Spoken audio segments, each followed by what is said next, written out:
Well, it says recording now. Oh, there we go, live. Got it. Yep, live on YouTube recording. Yep. Start the webinar? Not yet. Wait till YouTube turns on. Okay. Because then I got to shut it off. Okay, done. Redirecting. It says live on my screen. Yeah, I've got live. Recording now. Oh, there we go, live. Got it. Okay, I'm starting webinar. I got it. Let me get that. And let me close this thing. Good. Perfect. Very good. I think we're live. Yes. Yeah. Good morning, everyone. Good How you doing, Alan Perry? Welcome. Well, good afternoon, good morning, good evening, wherever you might be in the world today. So welcome everybody to another great 30 Minutes Talks. It's great to see you joining us again. Yes, good morning or good afternoon, as Perry's just said, no matter where you are. Thanks for joining another 30-minute talks. And there's been a few changes in the world over this last week. It looks like second wave, third wave infections in many different places around the world. Yes, that's right. So I'm locked down here in Malaysia again. We've got various parts of Malaysia, the state of Sabah over in the eastern part of the country, and here in Peninsular Malaysia, in the eastern part of the country, the state of Selangor and the capital city. So the university is looking very quiet behind me today because students are no longer allowed on for the next 2 weeks. Andy, how are things with you? Actually, I'm doing okay. People are coming in. We got about 27 people coming in so far, and I guess I'm going to go to the next slide because we have a lot of people from different places. We always like to tell everybody to say welcome and tell us where you're doing. If you're having issues with COVID-19, today's session is going to be touching on that, on how you can interact and protect yourself a little bit. So I think it's going to be interesting. I added our Hosco logo to this page. Last week, I got cut off last week. I had power failure right as soon as Alan said welcome to the program, my power went off. And then as soon as Alan said the program is over, then my power came back on. So that's some of the things that happen when you're doing webinars. So sorry that I wasn't there last week, but I know Alan and Perry took over very well.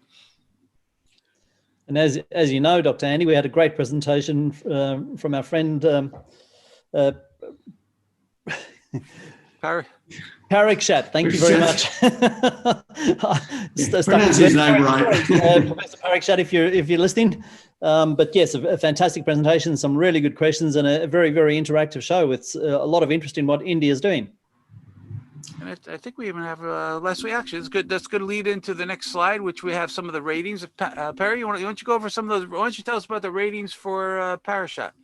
Well, last week we had an average rating of 9.3. Quite interesting to see that we've got the number of people who've been to the 30 Minutes website. No, haven't visited yet, 20%. But yes, I plan to. We're on there nearly 40%. Yes, I've already been there, 40%. Fantastic. Can't read that one. Do you have any suggestions? Oh, we've got 10% who think they've got suggestions. Fantastic. And we're looking forward to hearing those suggestions. Andy. If you look at our the left of the demographics, actually, we have a very good mix. We have some student tech vocational students. The majority are students in higher education, but we have quite a few faculty, a few graduate students, some administrators, industry. So the mix is really, and other, I don't know, it's everybody else. So there's quite a large range of people that are attending the program now. And last week we did a special presentation for a tip fee, and there was some 300, 400 people in that session. And I know a lot of them have signed up for our mailing list. So if anybody's out there from tip fee, welcome to our program today. And of course, that's right. Sorry, Andy, go on. Longest quote ever, Alan or Perry? Which one? Who's going to do the longest quote we've ever had? Okay, wow, go on, Perry. Go on. I've seen PhD theses that have been shorter than this. Wow. Okay, so from Sarah and Moro from Lyceum of the University Philippines in Batangas. A great tool to widen knowledge about current world and how we can adapt to the new normal we are facing. It could also help us gain information about a variety of topics in certain fields, specifically our beloved tourism industry. I love how innovative and accessible this new way of seminar is, simply called the webinar, spearheaded by 30 Minutes Talks. Wow, Thank you, Sarah. That's fantastic for such a long amount of input. Of course, we've got a much shorter one now from Jody Egan's International School in Gensan, from our Ervin, Roni Alomia, which is Join, Listen and Learn. Wow. Alan, over to you. And a great comment from Haran Ashley Tadal from Joji Elegans International School as well. Sometimes the questions are complicated and the answers are simple. That's a nice comment. And thank you for that very kind comment on the show. And 30-minute talks never fails to amaze and awe me from Trixie and Miles LPU in Batangas. Thank you very much, everybody, for your kind comments and for keeping involved in the show. And of course, we always tell everybody about our certificates. We always issue e-certificates every week, and you can see all the different academic partners. So if you're from any one of those organizations, even CoRep, APAC CRE, or any of the schools, Hasco has 1.5 million students, so they're all welcome. Join us. We'll give you an e-certificate, but you have to complete the survey at the end of the program, and we'll be posting a QR code. And we'll also be putting the link in the survey in our chat box. But keep in mind, and we do check this, if you have to provide a short comment and 3 key learnings from what you learned from the program. If you just put in a couple words or leave it blank, I just cut you right off that list and put you on another list and say, forget it, you're not getting an e-certificate. So please be sure that you fill out the survey properly. Take a few minutes, do it right, because we want our e-certificates to be worth something to all of our members, because they know that we do check the quality of the responses on the survey. So thank you for filling out the survey.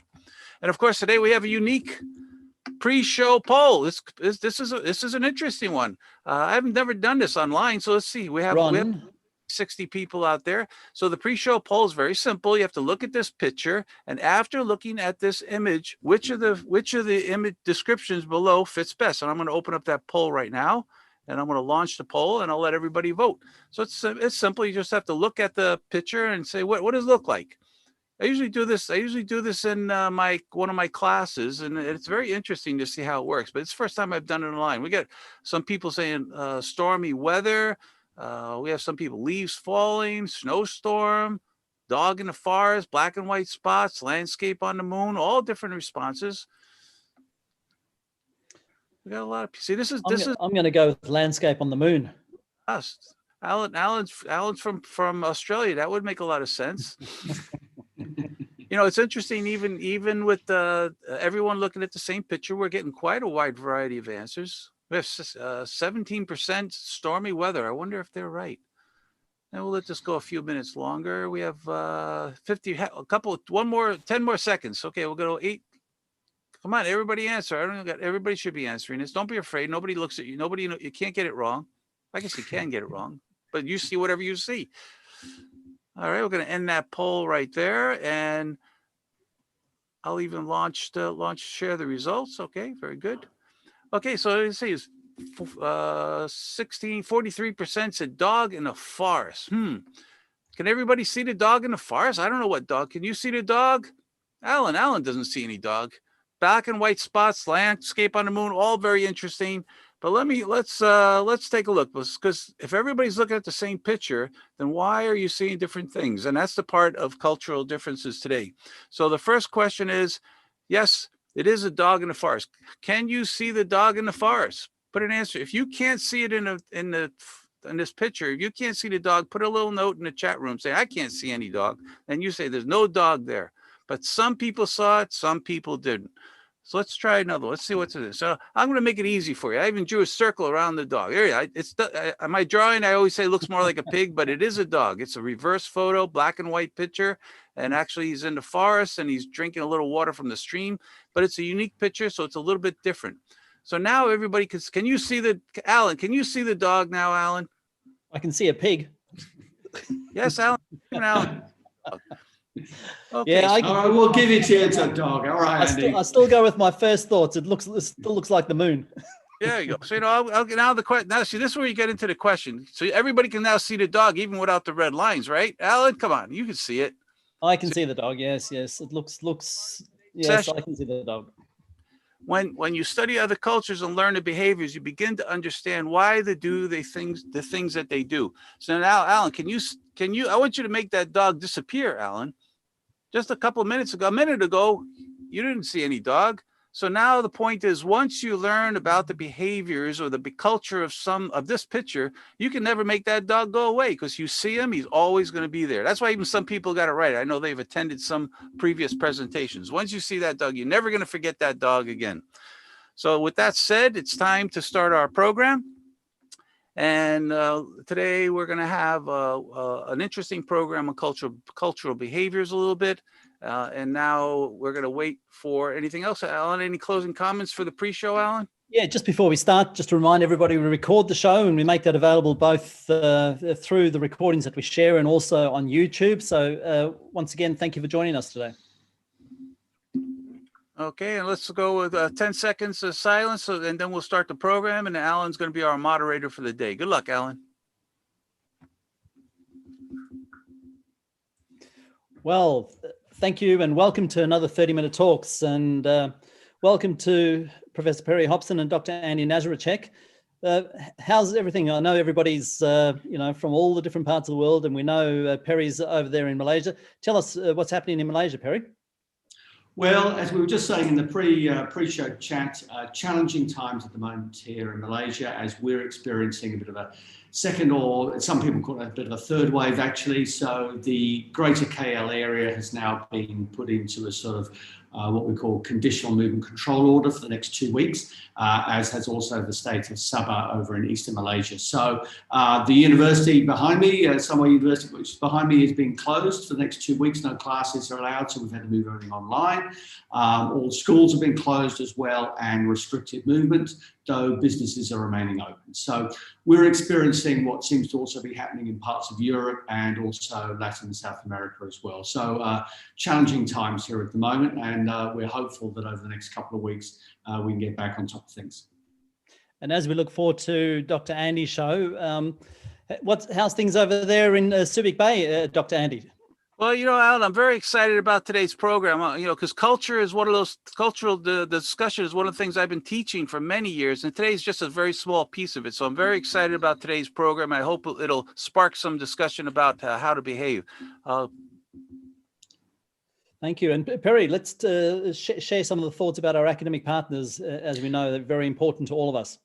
Absolutely, and we really do want to thank all of our academic partners who contribute to helping us get to have got 30 minutes up and running, and to have been with us along this journey. So obviously my colleagues at Samoa University, but also the many friends and academic partners we've got around not only the Asia Pacific region, but also the world, such as LPU in Manila, such as NCUT, as they like to call them, in Taiwan, in Kaohsiung, to TIPFI in the Philippines, to PATA in the Philippines, and thank you again for your support, to the University of Santo Tomas in Manila, to Silver Mountains in Nepal, to as far away as the Bahamas, to the University of the Bahamas there, to the School of Travel Industry Management at the University of Hawaii, and of course the ICE international accreditation body as well as there are many others. So again, thank you all for your support.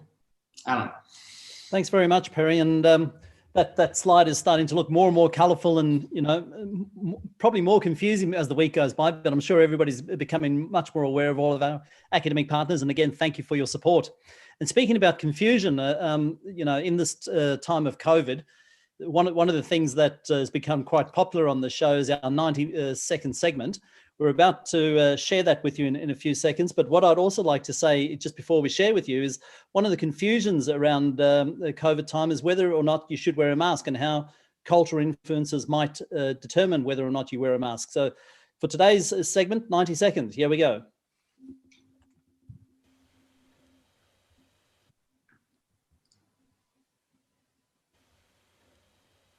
Welcome to another 90 seconds. I'm Alan Williams.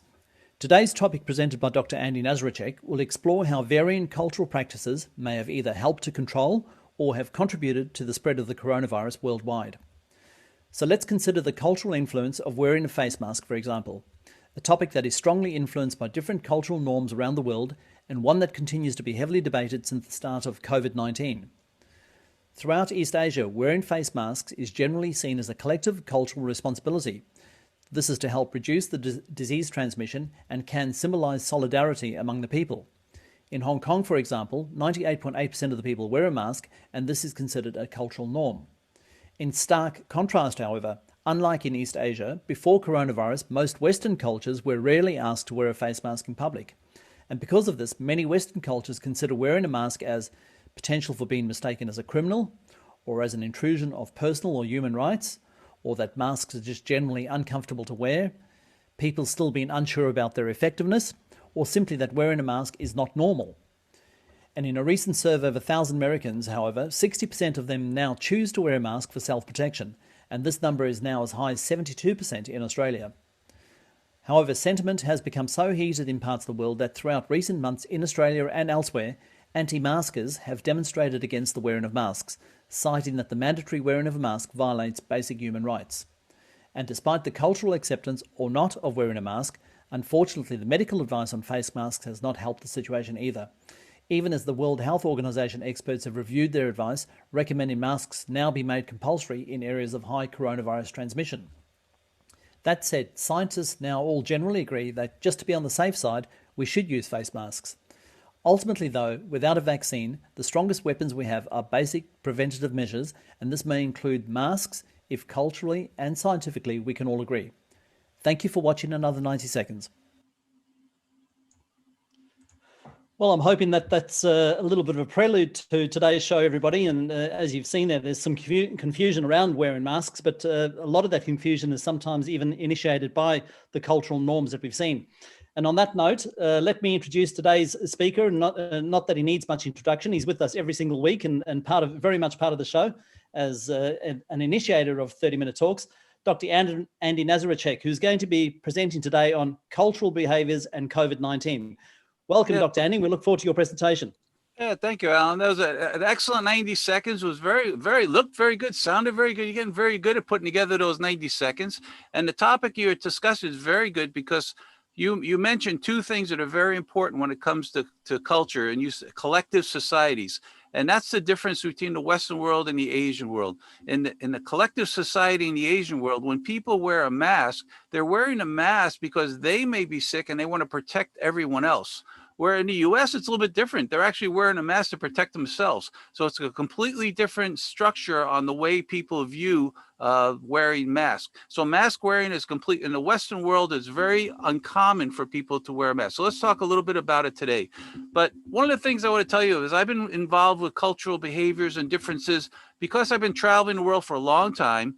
And many years ago, I met and had a good conversation with Roger Axel. We had lunch and dinner, and we were talking about cultures for a long time.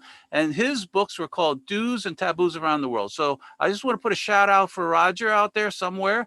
And I hope that if you ever see this book in a library or if you ever see it in a bookstore, buy it because it tells about his journey around the world as a salesman years ago. And he wrote very clear descriptions and stories about cultural behavior. So it's a very interesting book. Hope you'll read that. But today we're going to talk about cultural differences. And the one thing you have to remember is, are you ethnocentric? And the answer is, yeah, we're all ethnocentric to a certain degree. What does that mean? Well, it means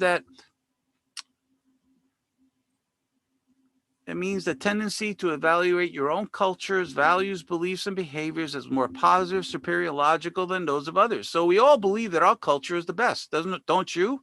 So you have been brought up a certain way, you've been taught to do things a certain way, and everybody around you does it the same way. So everything you do is your culture because it makes you part of that group.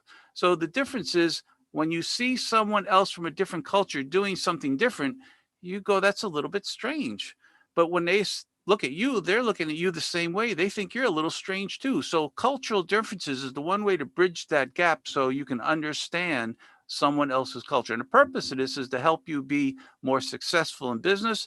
But today's session is focusing more on being safe during COVID-19. So let's get started. Now, we all know that COVID spreads by touching things with your bacteria and then touching your face or your nose. And unbelievably, we touch our face many times throughout the day, don't even know it. It's just an automatic thing.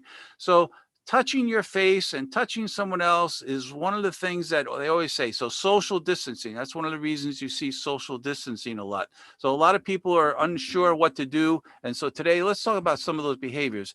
You know, the handshake is probably the most common greeting around the world, but it's not the same greeting for everyone.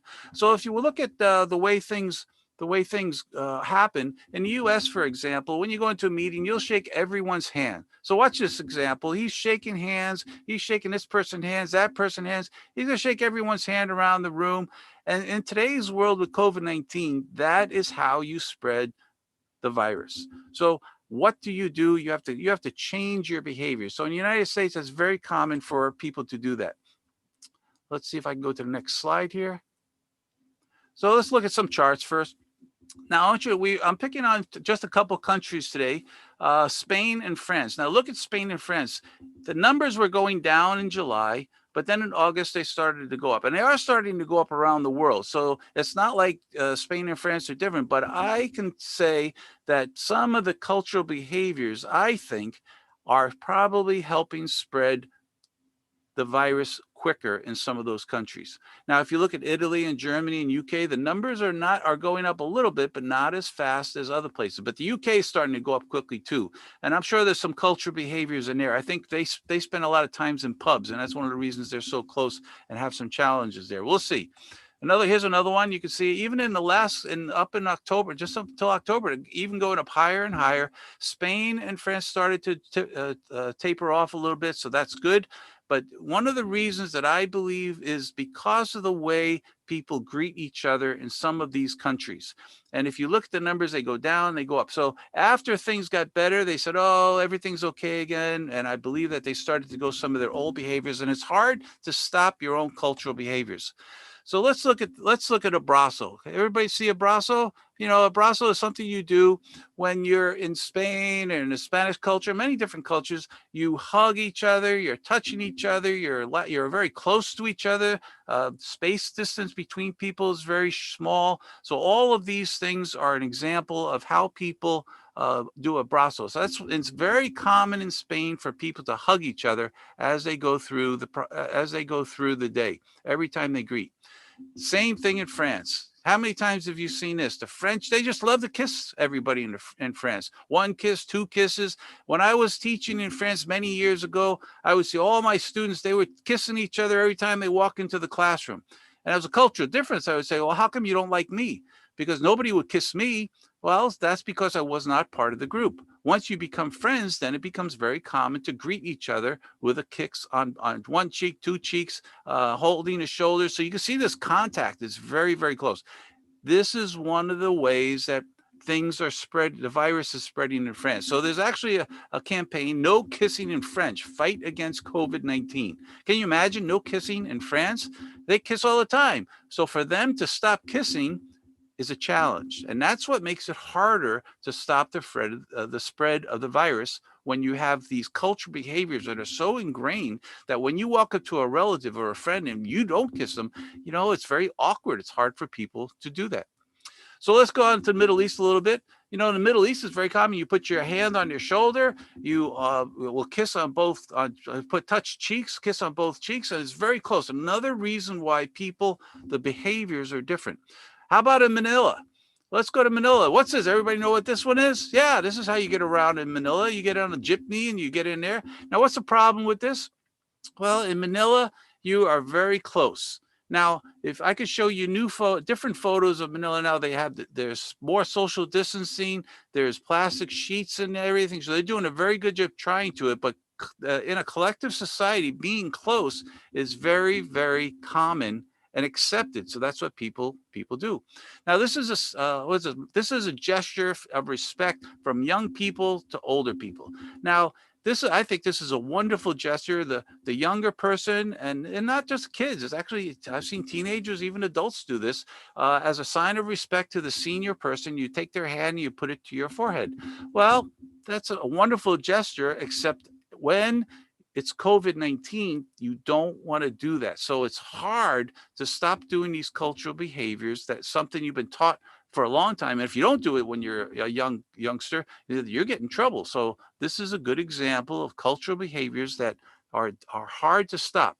Now you would ask in Japan, let's go to Japan for a second. In Japan, they bow.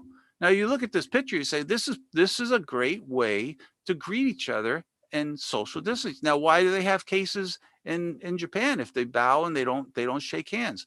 Well, there's cultural behaviors and different cultural behaviors. Let me give you an example. In Japan, their count went down, it went back up, it went back down. So why does it go back up? Well, once people get comfortable and they think everything is okay, they start to fall back into their old behaviors. And so things happen, people start going in. So in Japan, it comes down to the trains. Trains are packed in Japan.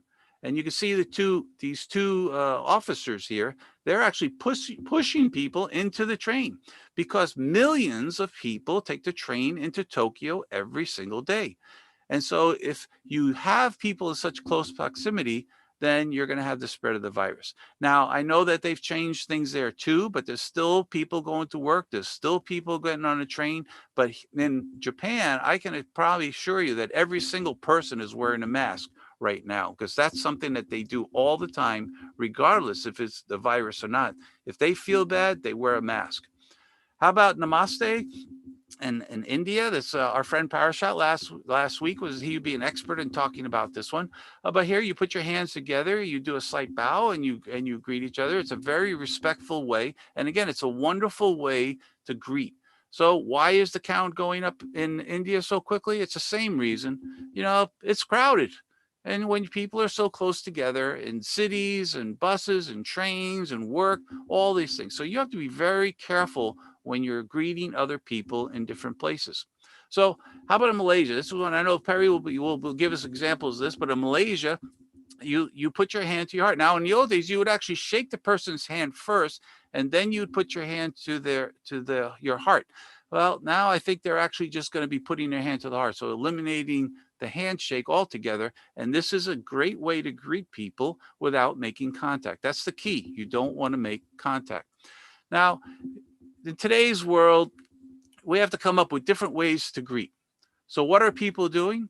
There's elbow bumping. This is an interesting one. Yeah, you can see different politicians doing the elbow bump, and that's what they're doing.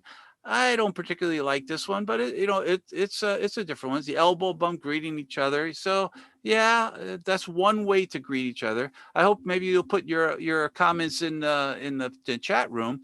Is how do you greet your friends now? Are you still doing abrazo? Are you kissing? Are you shaking hands? Are you what are you doing to greet each other in today's COVID world?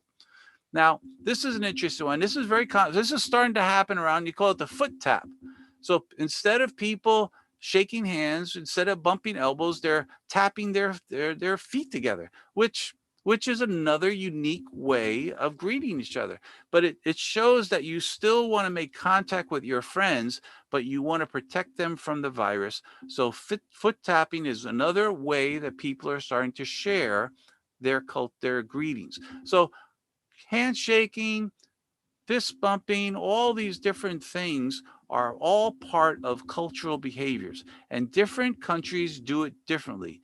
But we all have to start adapting and trying to do different cultural behaviors to protect ourselves. So I know you're going to do well in adjusting your cultural behaviors for safety and success.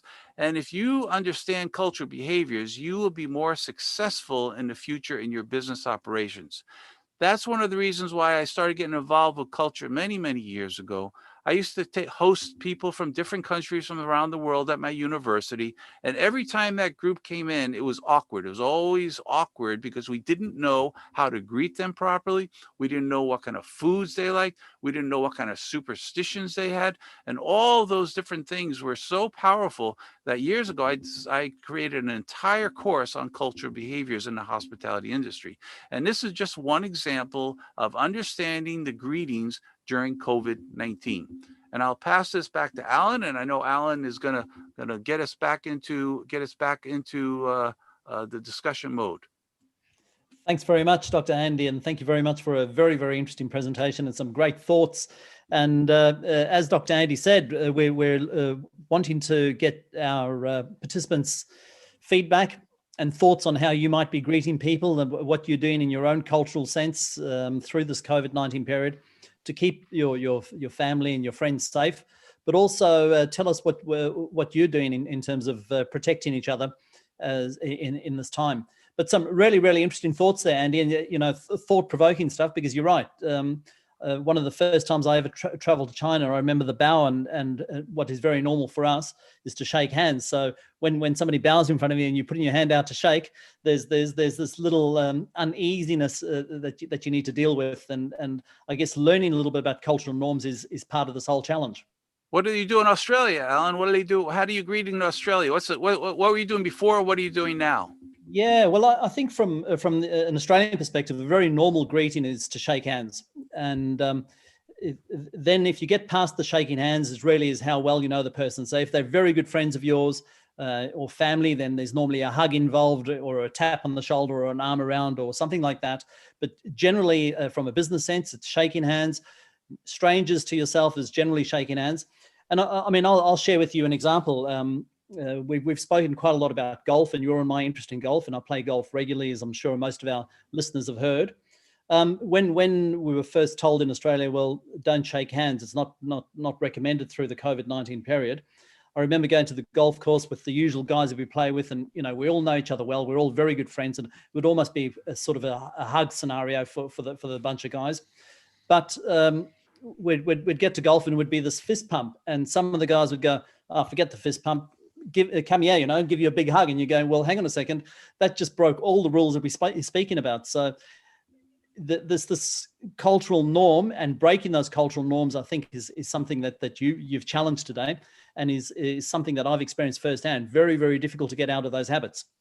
Yeah, actually, if even when you see family, now when you see family and you want to give them a hug, you want to give them a kiss, and you have to stop each other. It's very hard to do. Perry, how about you? Well, look, over my life, I would say that it's been quite interesting watching how culture has changed as well. When I was growing up in the UK, it was always a lot of distance in the culture. If you kissed in the UK, it was only people you knew well, and it was typically only one kiss. And then it was like inflation kissing, and then it went up to 2. And, I've lived in the Netherlands, and when they're there, it happens to be 3 as well. And I've seen over the time going my visits back to the UK how this closeness and reservedness has changed. And I noticed, particularly after I went from the UK and went to live in the US, how much more huggy and greeting people and Americans were compared to the British. So I think there's a lot to do with culture and how that has changed over time. And obviously in certain parts of the world, handshakes, particularly in Western culture, has been very strong. The Dutch, and sadly this week the Dutch government was reporting they've got some of the highest rates in Europe. But again, culture is part of it, but again, it's a very crowded part of the world as well, very, very densely populated. So sometimes I think it's hard to disaggregate this question of, is it the culture that's spreading it, or is it the proximity to everybody else and how people are living? But my hunch is the two are interconnected.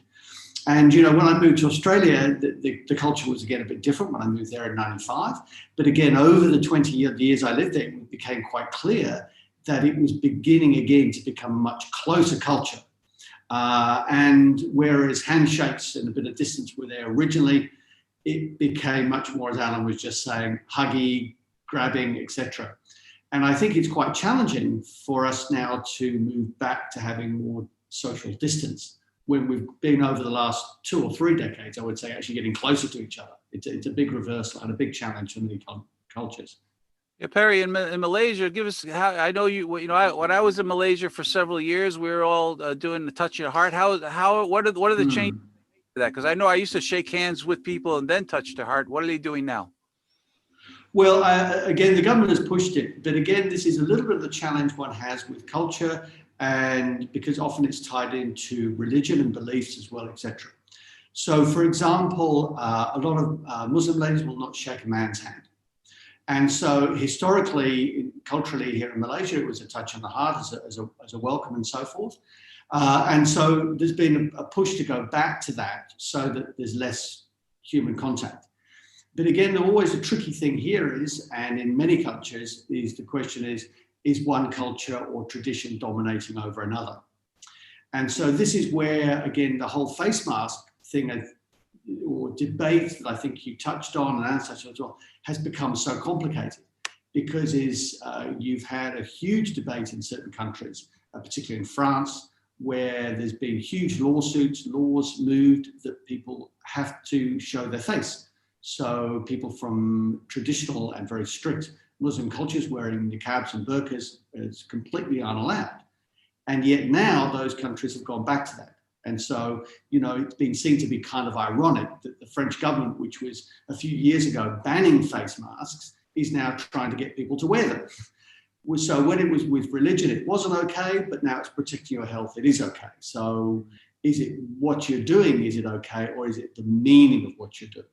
And I think that's where we get into some interesting and deep anthropological and ethnographic kind of discussions.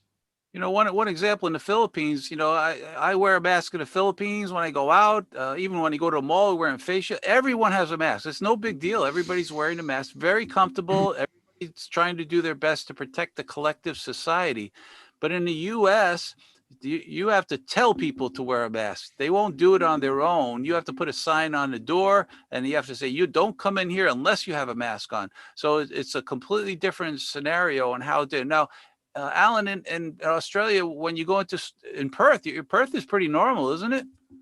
Yeah, we've been fairly lucky up until now, Andy, to be perfectly honest, that, when back in the early days of COVID, there's some intimation that we might need to wear masks, and some people started wearing them. But when I say some, very, very few people, it wasn't a general practice. And fortunately, where I live in Western Australia, we've managed to keep it relatively under control. And so masks have never really become a big issue. But I've certainly seen that Victoria, for example, where they're pretty well in lockdown, and when they go out, they are required to wear masks. They're recommended that they wear masks. And that's where some of those challenges where you saw in 90 seconds, the people saying, this is against my own rights, personal rights, human rights. And so you've got the anti-maskers movement. You've got those challenges where some people are adopting it, not only for their own safety, but for the others' safety. As we mentioned, that's quite a normal thing in the Asian cultures, but still refusing to wear masks and having to be forced to wear masks.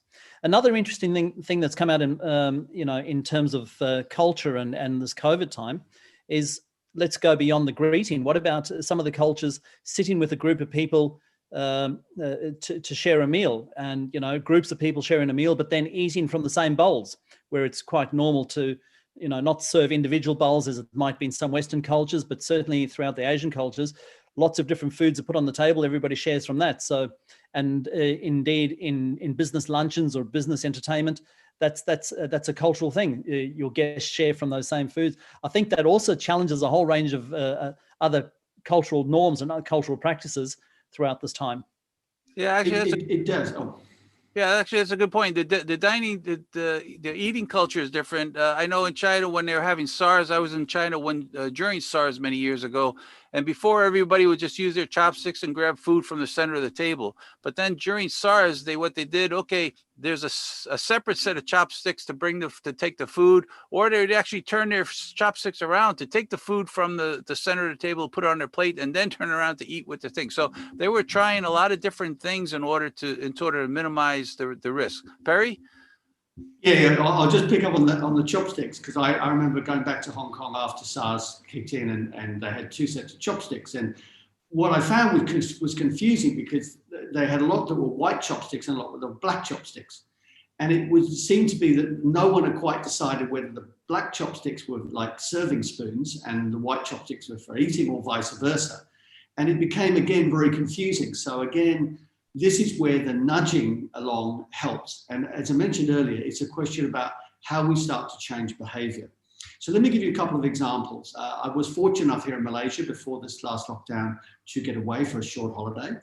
I've been twice to a resort up in Langkawi. Now, on the first visit back in July, they decided to do away with the buffet for the very point that you made mention of there, Andy, and basically all the breakfasts were plated. So no buffet. The buffet area of the restaurant was just deserted, And you basically had 3 or 4 breakfast options: a continental breakfast, a sort of British American cooked breakfast, an Asian breakfast, nasi lemak, and it was brought to your table. I then went back a couple of months ago, and the buffet was back. But here was the difference: I could not go to the buffet, so you had to stand back, and there was a server between myself and the buffet. So I could say I would like an omelette with baked beans, and then that would be done, and then that would be handed personally just to me. So that would stop other people breathing over the food, putting some on their plate, taking it off again, all those sorts of things that you see as buffet behavior. So I think what's interesting is the hospitality industry is adapting. Second example was on the aeroplane. When we flew up with AirAsia were very strict. One of my challenges of living in Asia, as I said, people are very good when it comes to wearing face masks, but when it comes to getting off an airplane, it's just like a free-for-all. So in many Western countries, the plane comes to a stop, everyone sits and waits. It's only when it's at the gate that people dare to get up. I've been in various Asian countries, and before the planes, even the wheels have touched down, there's people getting up, getting their hand luggage out. It's just chaos. And it was very interesting because AirAsia were like the police. You had to stay in your seat, and they came down the plane, starting at the front, and only when the hostess got to your row, stewardess got there, could you get up, get your luggage, and exit. Very, very strict. And it was interesting because I didn't come back on AirAsia, I came back on Malaysian. So we landed, and Malaysian were enforcing that. But what was interesting was not one person got up. Everyone waited until the row before. So again, if you nudge behavior, you can begin to see that change. And the idea was not to have people standing up, breathing over other people while you're getting your luggage and so forth. So again, I think we can bring in these changes, and it's nudging this good behavior, which I think is important, and not doing it in a judgmental, not in a cultural changing way, but this is just for health and safety purposes. You know, that's a good lead into this question we have from someone in the audience. He said, do you think having a standard new normal culture would be disrespectful because it's different from what we used to do? You know, that's such a good, you know, changing the way you've been doing it for your whole life, probably decades, if not hundreds of years, and then all of a sudden saying we're not doing that anymore. That's a very hard thing to do. So I agree with Perry that nudging it in the right direction slowly is going to do it. But I think the whole world is going to have to adapt some common behaviors that everyone can accept during COVID-19. Alan, what do you think? Yeah, listen, I think this is about adapting culture in order to keep yourself and each other safe through times of a pandemic. And, you know, we're all hoping that someday there will be a vaccine, there will be some sort of cure to this. But I guess while we're waiting for that, that adaptation needs to be taken, or that, you know, we need to adapt ourselves. I would hate to think that we start losing cultural norms, cultural differences, because that's what makes the world interesting. That's what makes people want to travel. That's what makes people want to experience. So I'm hoping that this pandemic doesn't change the world to that extent. I think historically, if we go back to the Spanish flu again, and we look 100 years later, I think there's no doubt that the world recovered from that. I'm hoping that the same thing is for COVID-19. And I look quite optimistically towards this. Don't forget your cultures, but remember, this is not about forgetting your culture at the moment. This is about keeping yourself as safe as you can, keeping the people around you safe, and keeping your family safe as you can in this time. Yes, and I think we also have to recognize that a lot of things that are done in different cultures were done for health and safety reasons. So even if you look back at many religions about what you could eat and couldn't eat, sometimes that was actually grounded in quite good sanitation, because you know, hundreds, thousands of years ago, when these things came up, we didn't have refrigeration, we didn't have ice, for heaven's sake, in where many human civilizations were. So a lot of these practices came from that. And so I think we're at a challenging time recognizing what we hold dear or close, or what makes my people different from other people's people, if I can put it that way, but also recognizing that we're at a very difficult time. The planet is globalized, and whilst we want to hang on to those things, unfortunately events have overtaken us, and therefore we've got to adapt, and we've got to adapt quite quickly. You know, we have there's a lot of discussion in the chat room, and we have some friends from Dusit College, so welcome to them. But they're saying there's still no buffets in Bangkok. How the buffets are one of those cultural behaviors that we all love. Las Vegas. I lived in Las Vegas for 22 years. Man, buffet is where you would go and you could eat as much as you wanted. You could eat as much shrimp, as much food, as much prime rib, whatever you want. It was absolutely an amazing way to spend a vacation, and that's all gone. So how do you adjust? How do you enjoy life if you can't do the things that you've always done?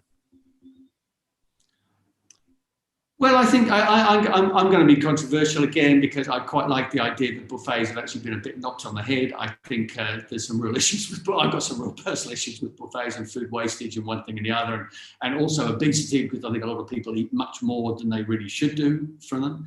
So I personally think that this is causing us to actually have a time for reflection about what we were doing. Whether it was environmental issues, whether it's been food-related issues, sometimes it's good to stand back and going, well, actually, was what we were doing a really good idea? And maybe this will give us all a bit of a pause for rethink about a lot of things that we've done in our industry, a lot of behaviours we had, and to make us think, well, perhaps there are better ways we can do things. So sometimes you need a bit of a shock to the system. So I hope everything doesn't go back to where it was in 2019, I'll be honest. Because I think, as I've touched on issues of obesity, environmental issues, those are issues which we do need a bit of a rethink and a restart.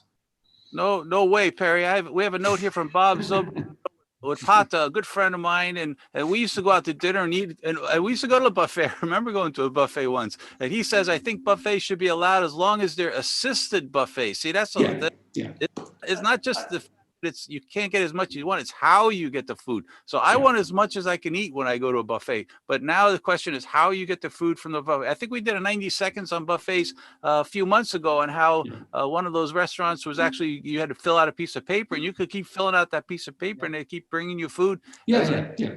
As long as I saw in the Palangi Resort when I was up in Langkawi, the assisted buffet worked very well. It was but of course, what it does require is a lot of extra staffing, I think. That's a little bit of a challenge from the F&B and a cost point of view, to have on every station enough staff to deal with every customer who comes along. So that's a little bit of a challenge. But you're right, Andy. I know you love your buffets. Of course. I think the one thing that we really want to make sure we maintain through this period, everybody, is the human element. I mean, what COVID has really forced is people to start thinking more about each other, start caring a bit more for each other and so on. And so some of the comments that we've got in the chat today, which are absolutely pertinent to today's discussion, is a wonderful human smile. Let people know that you care about them. Let people know that you feel for them. Wave to them. Make sure you're greeting people. Make sure you let people know that you're thinking about them. Make sure you let your family know that you are still caring about them. Irrespective of culture, I think that human element is absolutely critical. And as we said, we're hoping that one day things return to a little normal. And throughout this time, I think it's important to remember some of those basics. Alan, I think that's the most important thing, because now you can't shake hands, you can't do all these things, and how do you make your customers and your businesses, restaurants, hotels feel welcome? You have to start talking to them. You have to greet them. You have to smile. Yeah, the smile may not work as much because everybody's wearing a mask. So now you have to smile with your eyes. Now you have to raise those eyebrows and give that little glitter in your eye to let people know we're happy that you're here. Because as you could tell, businesses around the world are having challenges. Restaurants are closing. Hotels have low occupancy. Airlines are empty. Disneyland is closed. The world. If we can't go to Disneyland, then what are we going to do? It's a challenge for our industry, and I think it's really important for us to all focus on supporting our businesses, using the proper social distancing, and creating those new behaviors that will provide us a little bit more safety as we go on.